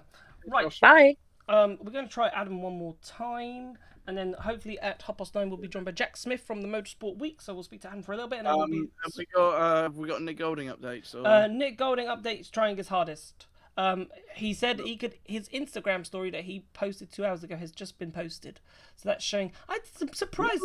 He's only at Canning Town, and I've been at Canning Town, and Canning Town isn't that bad for today. He's not far from the XL at all, so. Oh well, never mind. Well, we'll get Adam in. Adam, welcome back to the FE Bar. How are you? Hi, how are you? We can hear you this time. Yes, we came to you earlier, but we couldn't unfortunately hear you. But it's great to have you. It's all good. It's all good, guys. I will say that huge weekend over there. You guys for Formula E. What it's called at the beginning of the year. I picked Nick Cassidy to win the championship. If you guys remember, so 100%. I'm sticking with my pick. And I'm sticking with Nick Cassidy for Jaguar winning the ABB FIA Formula E World Championship. I am not backing down at all. Love it, Adam. Absolutely love it. Were you shocked though in Portland though? Like he could have had it. He could have had this in the bag, and you could have been coming on saying, "Look, I was right. He's gonna win the championship." But he could still. It's called. What he did was he had the lead. Lost it on the final corner, and now we are here at, this championship drama. What it's called. I want to start with Formula E leaving Portland International Raceway and going to Homestead Miami Speedway next year. Yep. That should be a quite interesting weekend because IndyCar has raced there, NASCAR currently runs there. So I want to get your opinion, guys, on Homestead Miami Speedway on the Formula E calendar next year. Well, I spoke about this. I spoke about this with a few people, and we spoke about this in the Portland show too. In terms of my question is, Adam, and we had a great chat with Chester as well, who's from America. Yes. And he said, and I said to him, is the track too far away from Miami in terms of it's 45 miles away from the airport? It's an hour and a half drive from depending on traffic. There's only one race. It's not a double header. It's only one race. And I was thinking, I know you're a die-hard fan, right, Adam, and you'd probably travel for the Formula E, despite the flying from where you live to Miami, then doing the hour and a half track to get to Homestead. I know you'd probably do that. But for Formula E, who are trying to attract a new set of fans, I don't know if the casual fan for one race would do that. No. The in my opinion, Formula E, if they want to do a very good track of Pro International Raceway the last 2 years, I would like to see him go to a track that's got plenty of history. Look at Laguna Seca, Watkins Glen, Road America. How much history has there been? They're good tracks, but you need. Regarding... I think you need to help us a little bit here, and you'll be much better informed than me and Pico. I know Watkins Glen's New York State. I don't know where Road America is. Road America is in Elkhart Lake, Wisconsin, and Laguna Seca is located in Monterey, California. Yeah, but I don't. You have to tell.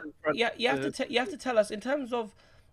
We're talking about London, right? And why people love London and why they love coming to the XL is because it's so easy to get to, right? That's true. You can go from Liverpool, Manchester. You can go from York. Yes. You can go from anywhere in the country and get a train direct to London, right?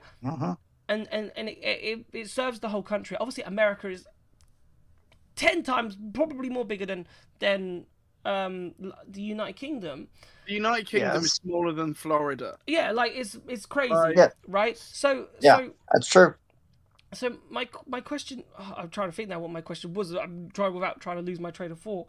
But like for me, the casuals, the people in Miami. So like if you lived in Washington D.C. for example, and the Formula E's come to Miami, and you're a big Formula E fan, is it something that you want to do? Do you want to jump from and do it for one day? I don't know, and that's the question. I would. I mean, it's I would make it a full weekend like we saw earlier. When Formula E was at Portland. I mean, you had a lot of stuff happening in the infield. With the fans, and it was it was really great racing, and for one day, Formula E in Miami, I would have a full weekend, have a double hitter, make it so the fans who can't come on one day I think come I think it should to have been another day. I think it should have been a double header. So it's like, I've remembered my original point, which is why I'm jumping in. Sorry, Adam. My original point. You said obviously like Road America and California and Laguna Seca. How easy is it for people to get to those tracks? Are they near city centres? For example, Road America. I know Road America is probably a really big one, but then I'm thinking, and do you think Formula E could do this in terms of teaming up with NASCAR? Like for me, if Formula E or Formula E went not teamed up with NASCAR, but like realized, for example, Chicago Grant Park. I love Chicago. Yes. Chicago is amazing. What a Yes. city to say that you're racing in America. It's centralized as well, so like it could attract people. It's a big city, so you can make a weekend. Yes. I know Miami is a big weekend too, but Grant Park is in the center. Is Michigan Avenue South, right? It's in the center of Chicago. Why don't we team up? There's a street track there. You've got Detroit. There's a street track there that IndyCar go to. That's true. That looks incredible potentially for Formula E. Detroit. Tight and twisty. Why not? It's the worst circuit in the world. But it's tight and twisty, and it might work well for Formula E. It's so bad. Right, but Thank you. Belle Isle was beautiful. I loved Detroit Belle Isle. It was amazing. I loved trash. Belle Isle. I loved it. But anyway, back to the original question, because I don't have long, because I need to get Jack Smith on from Motorsport Week. Last question: do you think Formula E could team up with like IndyCar or NASCAR or event or around that time? You know how like in Monaco you've got for Formula E, you've got the Monaco Historic, and then you've got the Monaco Grand Prix. Could we go to Chicago or Detroit or another track like that and say why not? 1 week before? Do you think that could something that Formula E should try and do? Why not? I mean, I think it would work. I mean, now to me, I would, Formula E should think about going to Adelaide, Australia, the week before the F1 Australian Grand Prix. You have the Adelaide Motorsports Festival that weekend on the Adelaide Street Circuit. currently the Repco Australian Supercar Series races have Formula E there. Get fans pumped up for next weekend at Albert Park, and I'm surprised Formula E has not done that yet. I don't know what they're waiting on. Unfortunately, they've said, because Jeff Dodd says, unfortunately, Australia isn't a market that they're particularly interested in because they're not particularly interested because their takeoff for EVs is a bit. It's too far away. And it's too far away. So that's the problem. Too far away. Oh, come on! It's called. I mean, look at what Shane Van Gisbergen. Yes. Is doing. It's called. He's over here in the States competing in NASCAR, and he's from Auckland, New Zealand. Yep. So I don't get it, but all I'll say is I'm sticking with my pick with Nick Cassidy winning the Formula E World Championship. In race 1, I am going with Nick Cassidy to win on Saturday. Okay, Saz won't be too happy with you, but Adam, I will say very, very quickly because you were just on about merging two things. I know that IndyCar and NASCAR the last couple of years have done a race at Indianapolis on the same weekend, and it's worked. Yeah. Yes, they did that. They did that. They have. That is a good blueprint. Why don't we? And I think Formula E need that. And I think Formula E thinks sometimes that it's bigger than itself. Sometimes, like it's still a small fish. Yeah, I think sometimes it thinks it's massive. But Adam, thank you so much. We're gonna. Yes, sir. Always a pleasure, guys. Always a pleasure. Great having you on. And cheers, guys. No problems. Right, we're going to bring in Jack Smith from Motorsport Week now. Jack, thank you so much for waiting. In the waiting room. I'm just hoping he's still muted up. I know it was kindly waiting for us. It was here we go. Hello, Jack. Hello. Splendid. How are you? I'm well. How are you? It's Triple Jack. I love it when you're on. It's Triple Jack now. Instead of Triple H, it's Triple Jack. Triple J. Well, Triple J is a radio station in Australia. So well, there we go. No, can't copyright that one, unfortunately. Sorry. Mate, are you in London? I take it you're in London? I was today. I've gone back home now, but I'm going to be back up there bright and early tomorrow, and I'm there all weekend. Oh yeah, I can't wait to see you tomorrow. So are you staying at home? Are you not like hoteling it? So you live like me, close enough to stay in your own? I'm in Hampshire. I came up. Okay. I went up for the day today. Come back, and I'm just going to set off early tomorrow and get in time for the track walk, hopefully, and then I'll be hoteling it for the rest of the weekend. Oh my god, you came down today, and you just like, should have stayed. Do you know what? I thought about it, Hotel but prices, crazy. I was going to do some prep work at home, so I thought I'll be. I organised myself just about enough, and I spent enough time to get a couple of chats in. I spoke to Jake Hughes and Max Gunter, both interviews. Yes, and I saw your interview. I think you're going for one go up. I think I've seen that. Gunter's gone up. Jake Hughes will go up in the morning, I think. Lovely. Looking forward to reading them. So just something to check out for everybody from Motorsport Week. So same. We'll go straight to it. Champion, who for you, Mr. Smith? Who do you think is going to do? Who are we talking to on Sunday as world champion? The last time I was on, I made the prediction because you asked me then, and I'm going to stick with it, and I'm going to say it's Mitch Evans. Nice. I'm throwing that one out. I think the story. What a storyline it would be though if he did it right, and I think that's kind of what Saunders said in the beginning of the show in terms of the storyline of Mitch finally doing it and the story behind that, him missing out so much and so forth, and to finally do it and to be Jaguar's first champion, considering that he was the first driver that was with them. Yeah, I think he, I think Nick probably on balance has been the best driver all season. But to be honest, Mitch has not been far behind. I mean, he's been very, very consistent. Yeah. And I think that, he's pulled off some really good results this year. I mean, the Monaco win particularly was a very special one. And I think that, Jaguar generally have earned the right to be champions. I think the Portland fallout from race 1 was a slightly odd bit of sort of race management from them, but otherwise they've played their team games very well. I think that that both drivers probably have roughly about sort of the same level of deserving of it. And I feel like, yeah, it might be Mitch's time at last. Fingers crossed for him. I think it's going to be an amazing weekend in terms of racing. Do you think, in terms of Saturday, I think Saturday's going to obviously write the story out. I think that's kind of a bit obvious to say, but like in terms of what's going to happen on Sunday. But in terms of team orders, we had some of the fans come on earlier and say that, you know, Jaguar's problem is are they going to play team orders? Is it going to be a bit feisty on the Saturday? Or do you think they let them race Saturday and then the team orders come into play on Sunday? Or do you think they can't put team orders in at all? I think they probably will, but I suspect they've already been briefed and have met about that, and I suspect they have a plan for each eventuality. And of course, it's probably worth noting that both Porsche and Jaguar, depending on what happens in qualifying, could bring their customer teams into play.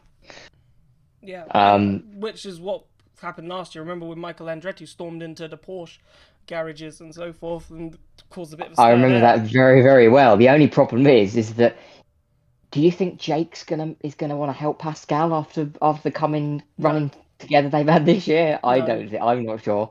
And obviously, I was about to say, will Jake even be there? But no, it's Jake in London. He'll definitely be there. Yeah. Well, it'll be interesting. Yeah, and I think as well. Obviously, if Envision can bring the form that they showed in Portland to London, that they could play a very big role in it as well, of course. And that's probably the thing, and just in general, I think that's probably the thing that's going to make Nick really nervous, because it's what happened when he was at Envision last year.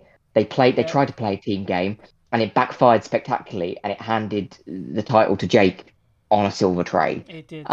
He's not going to want that happening again. No, and I think that's where the redemption story for Cassidy comes in. So we haven't had Nick Golding in because he's struggling with internet. So we're going to turn to you, Mr. Smith, to find out what's going on in the world of Formula E, because a lot's going on in the world of Formula E over the last couple of days. We've got two drivers. To be fair, Jack, someone who was there today. So someone who was there today. What? Yeah. You know, absolute legend. Right.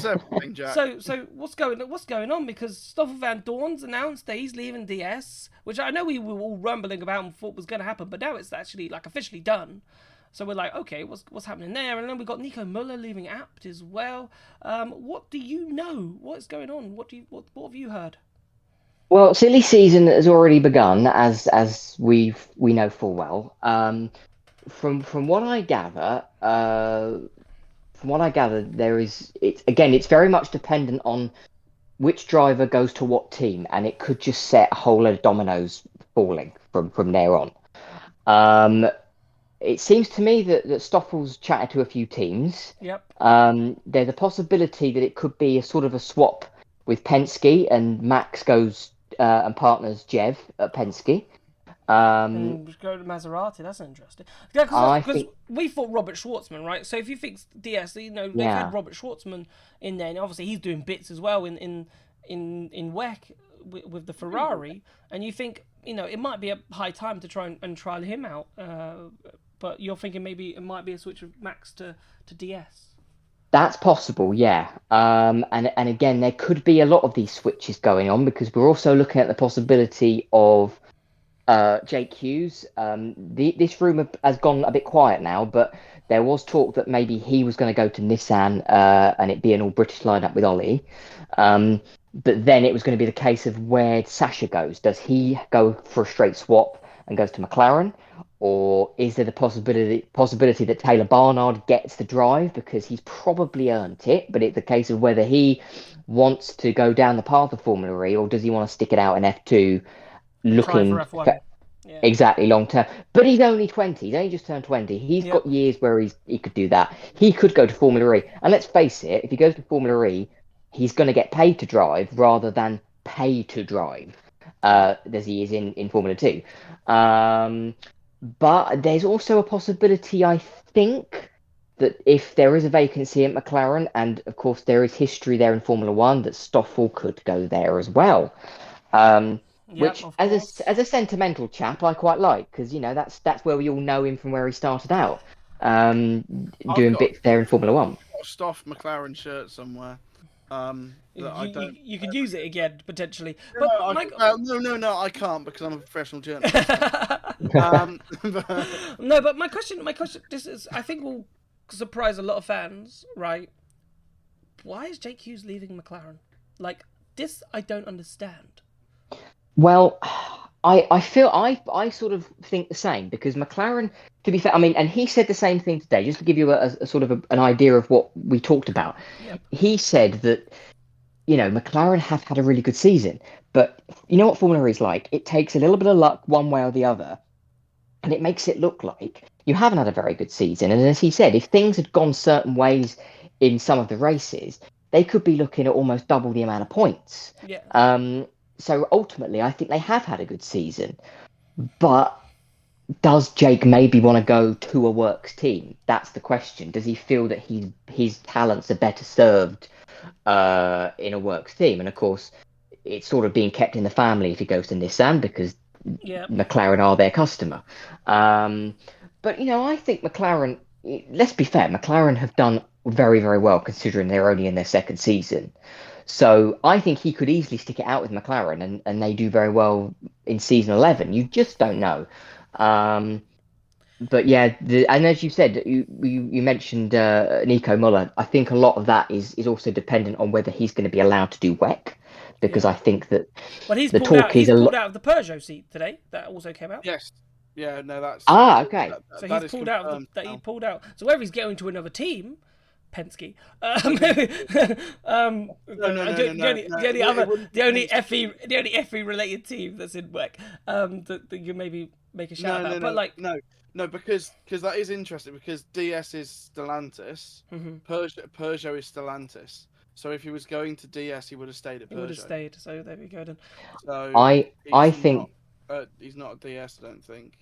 I think for the fans' perspective, I think a move to Andretti would be awesome because actually, and no offense to any of Jake's teammates, past or present, but I think Nico Muller's probably going to give Jake the biggest test that he's had since he's been there.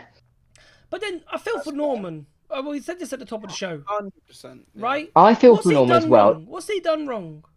I think that Norman, it's what I've noticed that there seems to be a recurring theme in that whenever his seat is under threat towards the end of the season and these rumours start coming up, he starts storming it.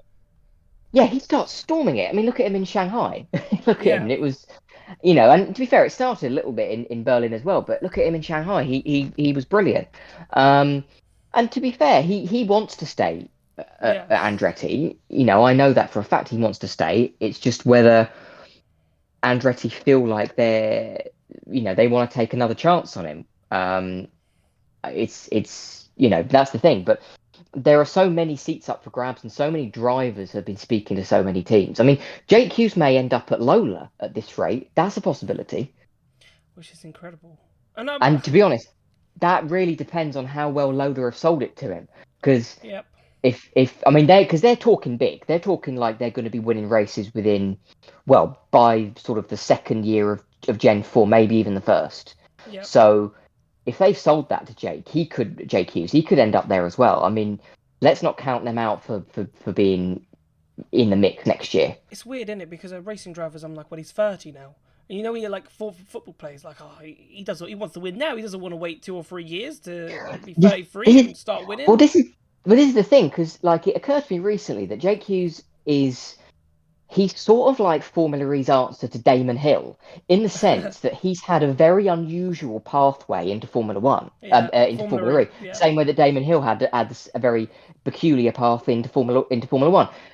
He might be on paper thinking that time's running out, but at the end of the day, maybe not really. I mean, he's only just starting out, and I think he's proved that McLaren were right in taking a chance on him.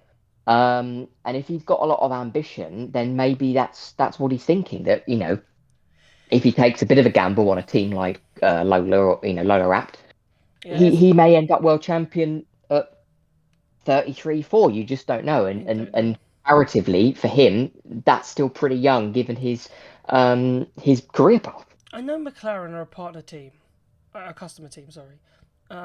But you'd feel like McLaren, just with the name, I don't know if we're going off name and history here, but you'd feel like if you were at McLaren, especially the work that they've done in Formula One and where they've put themselves, you'd think that they want to do that with the new factory in Bicester, and where they are right now. You'd feel like they're on this trajectory, right, to do well. Yeah. And you'd want to stay there. Whereas moving to Nissan, like, to be honest with you, yes, Roland's done exceptionally well this season, but Nissan have been a bit hit and miss. There's got to be an underlying reason to why Sasha hasn't done that great this season, because Sasha blew us away in the first season. The sparks he showed us and the potential he showed us. Same with Jake Hughes. He hasn't delivered, but there must be a reason for that.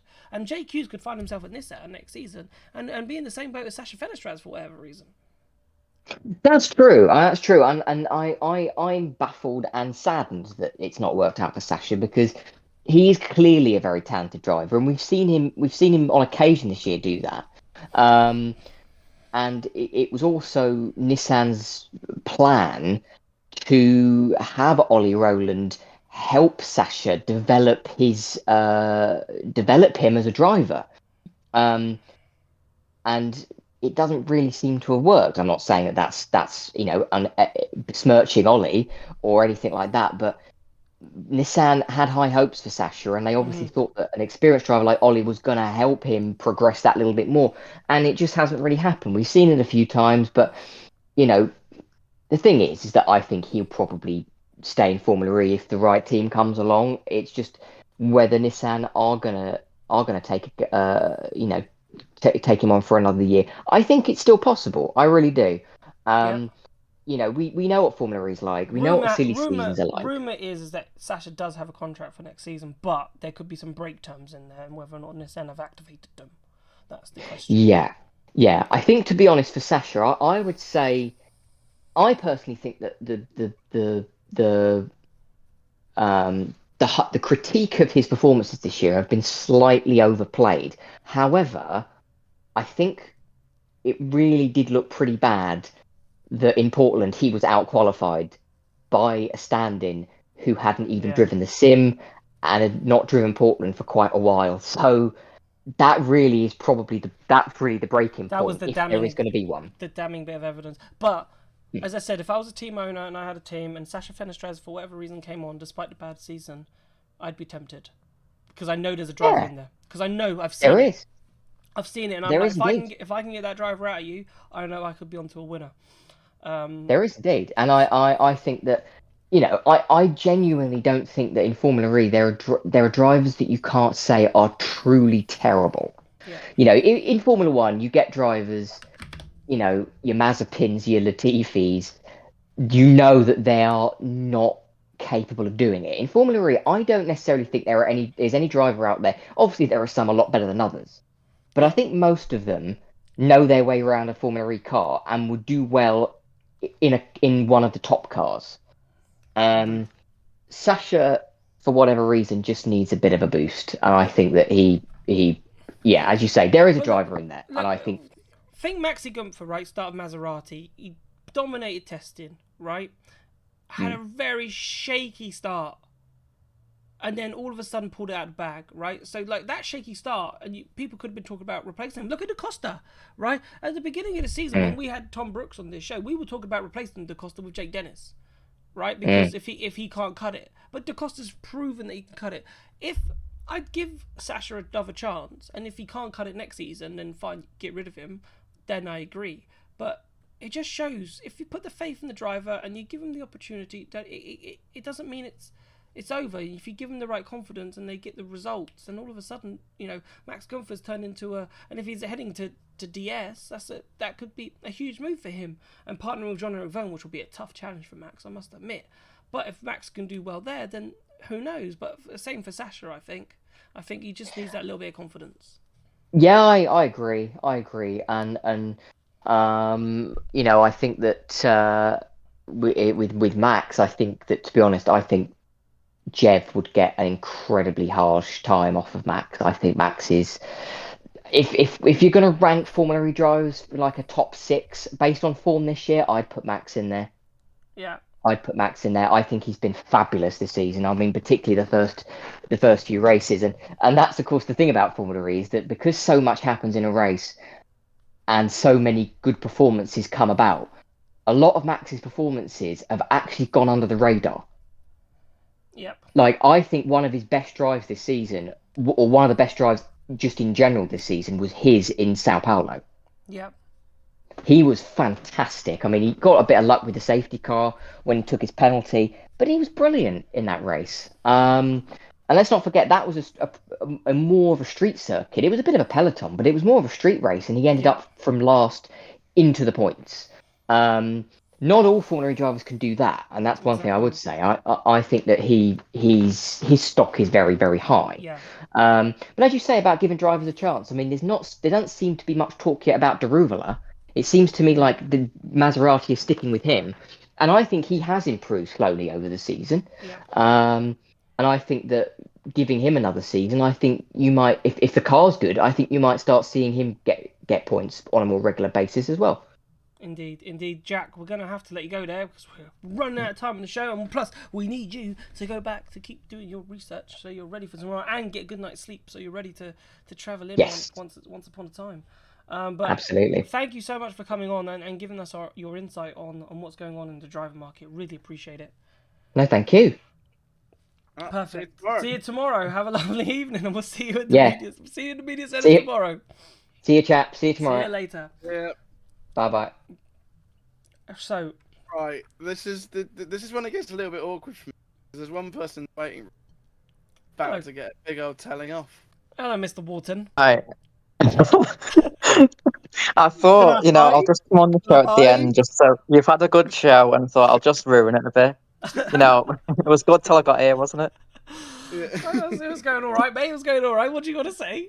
I just feel like I need to just duck lower, so I'm more out of shot, and then I think you're forgetting I'm Scout as well, so you don't know what I could do. To anyone who's joining the show, Mr. Pico made a reference. I made a jab at Chris earlier. So one of our loyal listeners made a nice little jab about, it was nice for him to show up. When a ghost pub in York. I was basically saying Chris was a ghost. So so if you weren't here when the joke was made, that was why. And Chris has phoned up and has got involved in the show and is giving Mr. Pico a little bit of a what's for. But yeah. Hold up, Chris, let loose. Come on. Let loose. I was going to talk about who you think is going to be world champion. Let me have it. You've got 2 minutes. I'm just so disappointed. Oh. I'm joking, don't worry. Who do you think is going to be world champion? Who do I think will be world champion? I'd love it to be Evans, but I think Cassidy's the safe bet. A lot of people want it to be Evans. Is it just the fairy tale story? No, I think he deserves it. Not just for this, yeah. He's come close many, many times, and that's the worst luck. And especially at the start of every season, it feels like he has the worst luck of any driver. Yeah. So that's why I'd want Evans to win it myself. Yeah. And obviously we spoke to him earlier in the year in the magazine, and we did talk a bit about the bridesmaid, and he says and I talked about his mindset as well in terms of it's not make or break because you don't know what's going to happen next season. You don't know if you're going to have the package anymore going into the hardware change for Gen 3.5 Evo. So he said he wasn't going to make any do or die moves, but that mentality gets tested this weekend, right? Especially if he's behind Cassidy, right? Because he knows, one, he could lose the championship if Cassidy's in front of him, and two, right, is this his chance to win the championship? Who knows if Jake will have a car next season? You'd expect them to, but you just don't know. Well, I mean, I'd be very surprised if Jaguar are on a championship winning, well, maybe not winning, but championship fighting car next year. Very surprised. I don't think he has to worry about that. But if you go back to, what was it when there was 5, then when De Vries won it, what season was that? 8, was it? There was 17 drivers that could win the championship. He had a great chance of winning it then. And he got bogged down. What happened season 8? He got bogged down. It was down to 13 before the start of the final race. Don't know about Yeah. season 8, but Stoffel Van Dorn won it, obviously. No, Well, season the last 8 couple of and years. season 9 were exactly the same. There are 4 drivers heading into the championship finale, but one was so far in front that it didn't matter. It was the same with Stoff in season 8, same with Jake in season 9. Yeah, but I think even like season 9 was last year, right? I'm not wrong in saying that. Yep. Yeah. I just remember Evans having the worst luck of any driver possible in the first half of that season. I've always thought him and Dennis have been the best drivers over the last couple of years in FE. Yeah. Cassidy's up there, but I think Cassidy's done is master the peloton races more than anyone else. No, indeed. I think he has 100% agree on that. So I think if you were to go in any other series in motorsport, I think Dennis and Evans for me would be most likely perform the best out of the FE drivers. So that's probably why I want Evans to win it. Yeah. But it'll be interesting to see what happens. It'll definitely be interesting to see what happens. Chris, we are out of time. So thank you so much for popping on and having a pop at Pico and having a pop back. I had to when that was said, didn't I? Couldn't leave that unanswered. You had to. Had to happen. Right. Not really, mate. Right. We'll drop you back, but obviously do come on Monday. Will be the review session. Obviously, we'll be looking back at who was the world champion, looking back at the weekend. So do make sure you join us on Monday to talk about the championship. And for those of you who are going to London, listen to Mr. Pickering. Right. So there will be a meetup. We are going to organise. We'll organise in the Discord.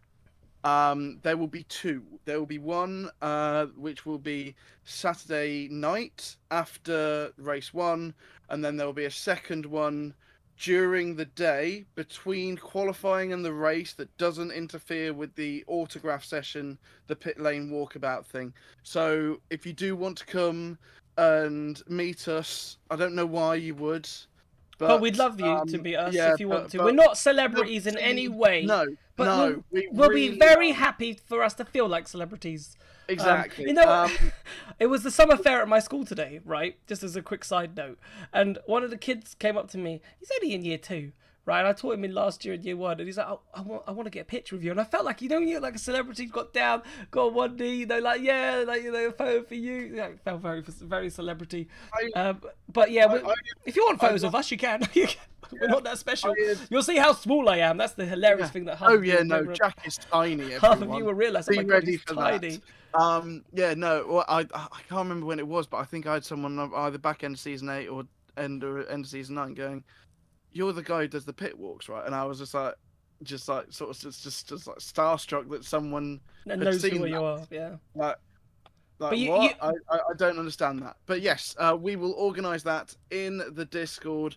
I have some ideas in terms of times and places, but as long as we're all game, then I thought you were going to say we're all gay now. As long as we're all gay. Well, yes, darling. Right. Yeah. As long as we're all good, then yeah, I will. So just look out. I will put it in the chat. Mr. Pickering is the one organising things for the. Lord help us all. Lord help us all. But on that note, we're going to love and leave you. So look out for having an amazing time at the London Eprix. For those of you who are going, if you're not going, enjoy the season. We'll be here live again Monday at 8 p.m. to review the season. And there'll be tons of content over the weekend. We're very lucky that we've got myself, and we've got Aisha from the former Rezone team. So tons of video content. Just get ready, right? Ring the bells. If you haven't liked this episode, by the way, what are you doing? If you haven't subscribed yet, what are you doing? Get subscribed, hit like, share all this with your friends, your aunt, your nan, your pet cat.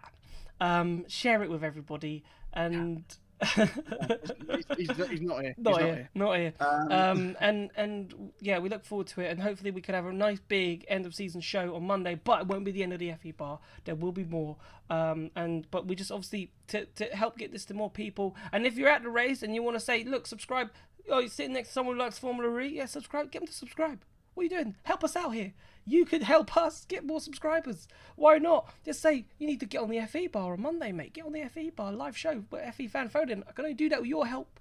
That would be amazing as well. But have an amazing evening. We have got to go because we had a hard deadline of 10 and it's 10:03. So thanks so much for watching. Rest in peace, Nick Golding. Rest in peace, Nick Golding. Nick Golding struggles. I hope you are having a field day.